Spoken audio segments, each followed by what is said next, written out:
Thank you ya, makasih ya. Rika ada yang mau disampaikan? Sedikit aja Mbak, sedikit Mbak. Sedikit aja Thank you Mbak. ya, makasih ya.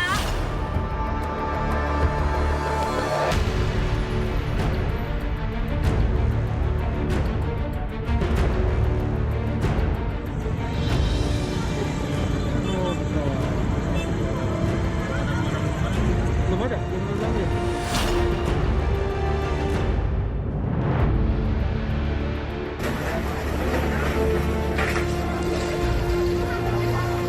Kalau misalnya aku nggak jadi public figure, aku kerja apa?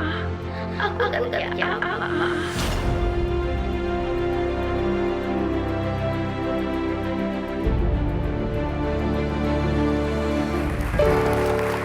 Selamat siang semuanya. Saya Kak Ro, sudah siap di pojokan pakai baju hijau-hijau untuk menemani Anda di acara Rumpi No Secret.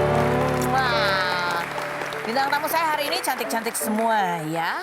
Tapi sebelum kita ngerumpi sama mereka, enggak, cantik-cantik sama ada yang ganteng juga. Lupa aku, ada satu cowoknya ya. Kita ke pojokan dulu deh untuk membahas berita-berita yang hot, baik yang datang dari dunia nyata maupun dari dunia maya.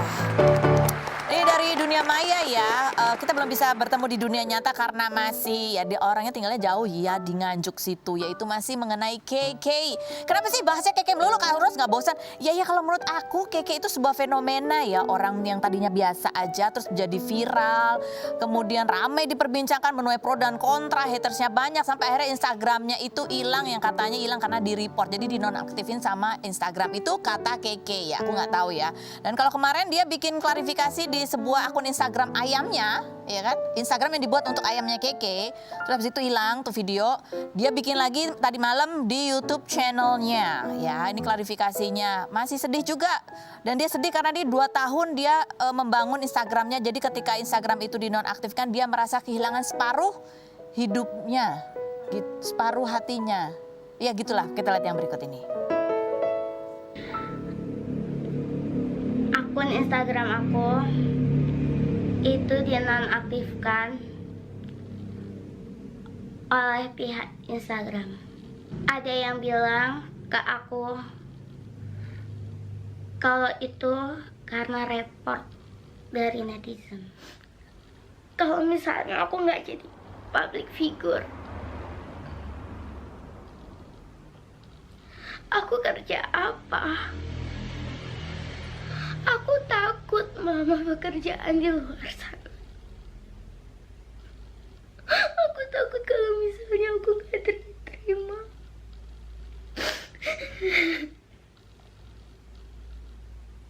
Aku takut kayak kemarin. Aku takut kayak kemarin di saat dimana aku benar-benar baru melamar kerja.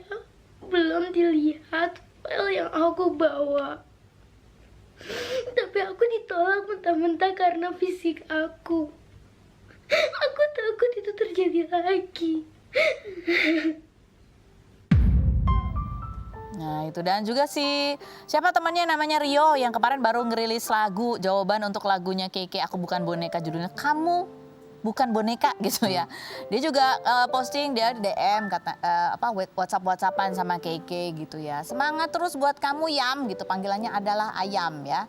Terus habis gitu kamu yang sabar ya. Terus ini si Rio ya pakai emoticon nangis-nangis. Terus kata si Keke gini, udahlah be aja, ide cowok nangis, ini masalah aku katanya gitu ya. Semangatku udah 30%, entahlah aku belum tahu lanjut atau gimana gitu.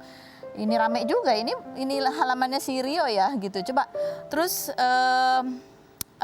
nah ini nih kontaknya Keke tuh. Kita jadi salvoknya sama ini deh, foto-foto di picture profile-nya ya.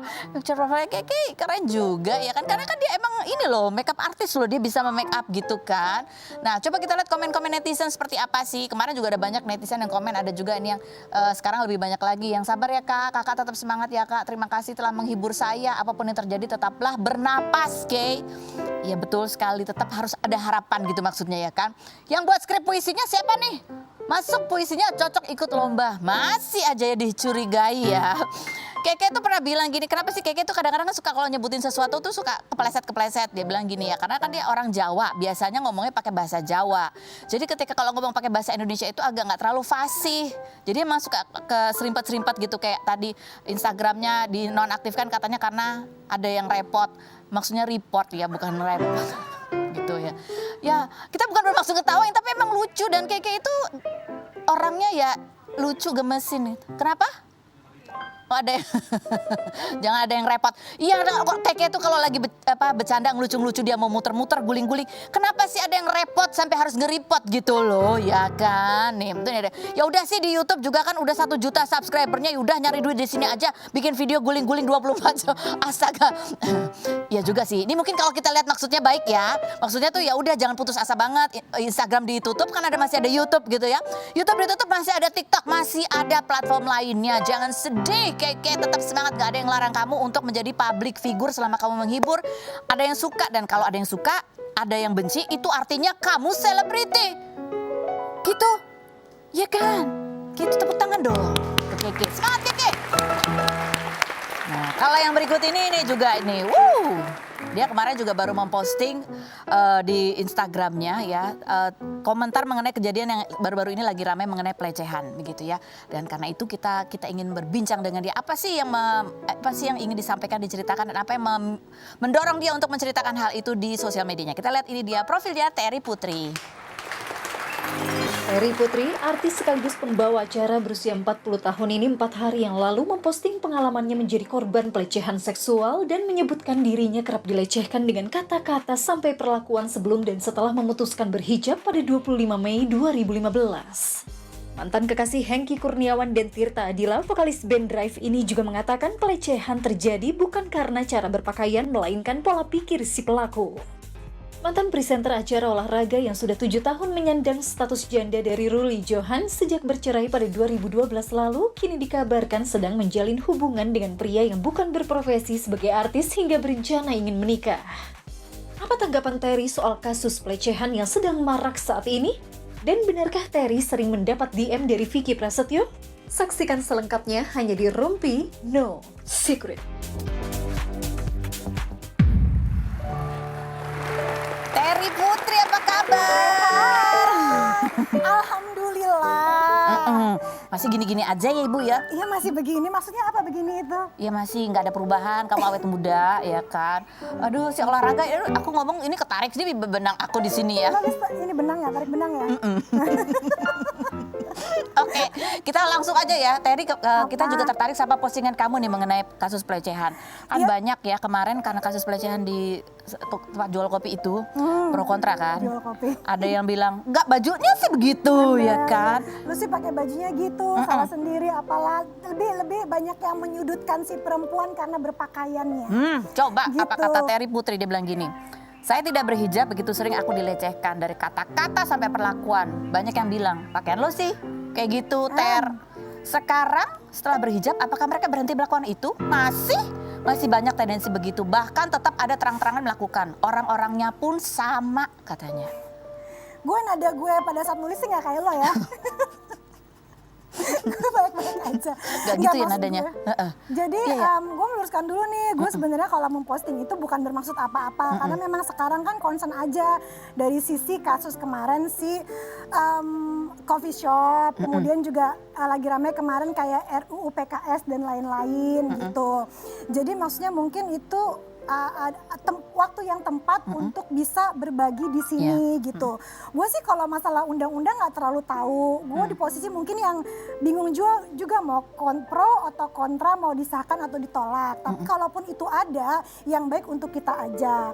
Kita yang pernah merasakan itu, terutama perempuan sih dimanapun itu berada. Karena mungkin ada yang sadar, ada yang tidak sadar bahwa mereka dilecehkan. Karena banyak yang sudah terbiasa gitu. Jadi berpikir bahwa itu baik-baik saja dan tidak apa-apa untuk diperlakukan seperti itu. Jadi gue pikir apalagi terus setelah kejadian si coffee shop itu banyak yang menyudutkan si perempuan gitu kan. Jadi gue yang sedih aja. Jadi kamu merasa sudah pernah gitu. berada di dua sisi, yang dulu bajunya terbuka Jadi nggak dilecehkan. jaminan yang terbuka sama tertutup. Kalau memang pikiran orang-orang seperti itu ya akan bahaya juga tetap. Dan gitu. kamu bilang tadi itu ada orang-orangnya juga sama. Kamu kenal orangnya? Ya kenal lah, lu juga kenal, semua Indonesia juga kenal. Cuman kan gue di posisi Tunggu, yang nggak dia bisa. ngomongnya gimana? Dia contoh yang dia lakukan tuh kayak gimana? Banyak sih dari sisi kayak mungkin gue kan fans, salah satu sebab gue berhijab karena gue pikir nggak ada orang yang tulus ke gue. Memang mungkin menyukai gue karena Hati lo, pribadian, tidak karena fisik. physically gitu. Jadi gue pikir ya udah deh gitu. Gue mungkin memang harus menutup diri, menutup segala sesuatunya gitu. Jadi maksud gue di sisi banyak gitu, dari sisi mungkin dari kata-kata verbal yang ngedeketin tapi ngajak tidur kayak gitu kan, Bo. Frankly speaking ya gitu.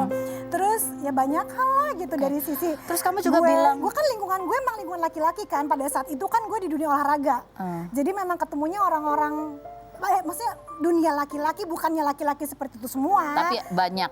Iya, dari Dan sisi. kita perempuan rata-rata pernah mengalami apapun bentuknya gitu. Iya, Tapi dari kamu sisi pandangan mata lah gitu, dari sisi. sweet catcalling ya kan? Iya, ujung rambut sama ujung kaki lah diliatin. Terus kayak mungkin gue punya klien tapi terus mau diajak kawin lah, yang kayak gitu-gitu loh, Bo. Oke. Ya, Kamu tadi bilang banyak hal sebenarnya gitu. ada yang kamu merasa suka godain kamu, orangnya kenal, aku juga kenal, banyak orang kenal. Ini bukan orangnya yang suka godain kamu.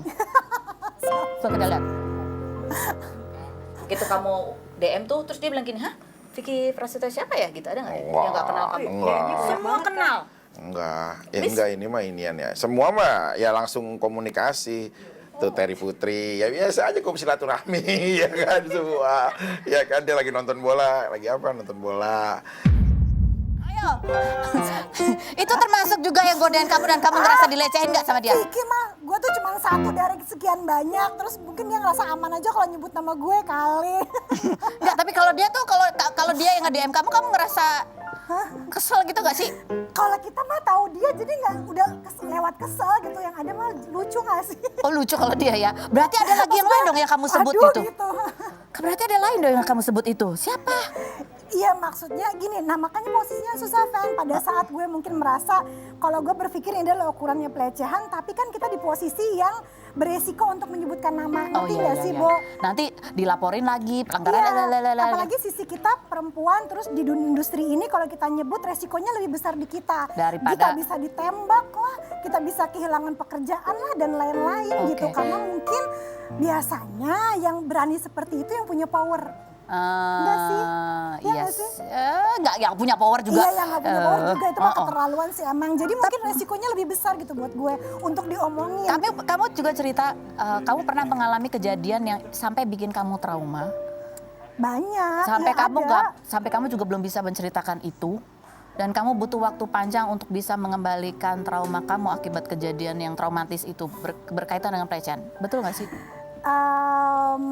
Kekerasan mungkin kalau digabungkan antara pelecehan dan kekerasan kali ya, jadi mungkin seperti itu gitu. Iya ada pasti, tapi aku sih ngambil efeknya aja apa yang bisa aku lakukan, ya makanya aku mungkin harus disyukuri sih kenapa aku bisa seperti ini. Maksudnya berubah, berhijrah ya mungkin kalau salah satu bentuk diperlakukan seperti itu kali. Jadi aku pikir Umur berapa waktu ada itu? baik-baiknya aja. Umur berapa, ingat Umur lagi dari awal tadi ngomongin. Nggak, maksudnya umur, pada saat remaja kah, pada saat kamu di usia 20-an sudah terjun ke dunia Nah, hiburan? di dunia hiburan sih lebih banyaknya. Kekerasan? Lingkungan kita lah ya gitu, seperti itu. Kekerasan, ada kekerasan juga? Arahnya sih gitu otomatis kan jadi kekerasan kalau lu tiba-tiba di satu ruangan terus digelapin, lu suruh pangku apa segala macam gitu. Dan maksudnya itu berhubungan sama pekerjaan, jadi lu nggak bisa ngapa-ngapain gitu. Oke. Kan kerjaan gue kan gitu, Fan, dulu. Serem ya? Olahraga, ketemu atlet dunia gitu. Terus lu bisa ngelawan gitu kan, enggak. Serem ya. Tapi kejadian itu ketika kamu berhijab juga masih tetap ada. Orang-orangnya masih ada yang seperti itu, makanya gue bilang nggak jaminan begitu kita berubah penampilan terus nggak akan lagi gitu. Gitu, jadi gue juga bingung sih ukurannya dari mana. di luar sana tuh bisa berpikir bahwa ini bisa atau tidak diperlakukan seperti ini, nggak ada ukuran. Jadi yang ada adalah aturan yang bisa membuat seperti normanya. itu. Jadi jangan Iya. dianggap itu sebagai sesuatu yang biasa. Iya. Iya, oke. Nah, Gitu. ini kalau zaman sekarang dunia ini kadang-kadang godaan itu ada yang pelecehan itu ada yang secara langsung, ada yang melalui media sosial, ada yang nge-DM gitu ya kan. Batasannya juga kan seperti kamu sering di-DM sama Vicky Prasetyo. Boleh dong lihat dia DM-nya kayak gimana sih? Nah, kalau perempuan yang satu ini, apakah dia juga pernah di-DM sama Vicky Prasetyo? Kita lihat dulu profil Baby Z berikut ini. Baby Z, penyanyi dangdut berusia 37 tahun ini menuliskan sindiran dengan inisial WS yang diduga ditujukan untuk pedangdut Wika Salim yang disebut sombong dan sudah zalim. Ibu 3 orang anak ini juga menuliskan komentar di unggahan terbaru Wika Salim dan menyebutnya lupa dengan masa lalu sehingga merusak pertemanan di antara keduanya. Dangdut yang khas dengan goyangan nyamuk ini pernah menikah 2 kali dan bercerai karena menjadi korban KDRT dan perselingkuhan. Mengaku pernah berpacaran selama 3 tahun dengan seorang aparat yang juga mantan kekasih Angel Elga, namun kandas karena pria tersebut menikahi selebgram pada 21 Maret 2020. Sering kandasnya percintaan, benarkah Baby Z ingin fokus ke anak? Dan benarkah sindiran untuk Wika Salim hanya settingan? Saksikan selengkapnya hanya di Rumpi No Secret. Baby Z. Ih, dari jauh aku pikir Wika Salim rambutnya kebob. Dibuka extensionnya capek. Oh, ya Istirahat ya ya dulu. ya ya ya. Iya. Oke, ini kamu sebenarnya ada apa sih? Aku jadi penasaran deh, pengen tanya Baby Z. Wika Salim kan yang kamu sindir Aku WS bilangnya itu. WS ya. Iya, ya aku langsung nanya aja Wika Salim bukan sih? Ya daripada menduga, betul nggak sih Terry? Iya kan? Enggak, kan aku sama WS itu kan dari dulu udah berteman ya, dari zaman kapan juga. Wika Salim maksudnya. Ya WS itulah ya. Terus, udah berteman lama. Aku juga sering kasih share job segala macam. Udah dia juga sering curhatan. Satu ketika 2019 aku nyanyi di Bandung bareng lah ceritanya. Udah juga setelah itu 2020 aku dengar kabar dia deket sama seseorang. Nah, aku tahu itu adalah ex aku dari 2014. Ex aku, tapi udah berteman aja. Nah, sebagai teman kan aku takut dia denger dari orang pernah deket sama Teteh gitu. Aku DM-an karena ngucapin selamat ulang tahun juga. Neng, selamat ulang tahun, panjang umur sehat selalu. Punten sayang lagi deket sama si Mas gitu. Salam ya, udah lama juga nggak komunikasi. Biasalah tapi semoga Teteh doakan semoga inilah jadilah gitu kan, karena aku juga kan baru putus kan sama si Polela kemarin itu udah. Aku ini ya cuma mau info kalau Teteh tuh pernah deket sama si Mas, takutnya deket denger dari orang. Oh, mendingan Nanti kamu yang ngomong. Aku salah, tapi nggak ada apa-apa, cuma sedikit Cuman informasi aja gitu. Oh, itu juga responnya baik. Oh iya Teh, pernah Terus? deket berapa lama gitu-gitu kan. Dulu waktu dia jadi duda anak satu. Nah, selagi sama WS ini kan juga dia baru pisah juga. Berarti kan emang udah nikah berapa kali? Ya kalau sama Teteh duda sama Neng juga duda berarti udah 2 kali ya. Aku nggak tahu. Setelah itu udah dong, ya udah Teteh thank you banget ya sayang. Iya, pokoknya sukses selalu udah. Malamnya, besok malam si Mas ini telepon. Terus? Apa kabar? Baik. Gimana masalah kamu sama si itu Itu. udah beres? Udah. Kayaknya kita perlu ketemu deh. Ada yang perlu diklarifikasi. Oh, klarifikasi soal apa? Aku nggak soal ini ya, itu ya.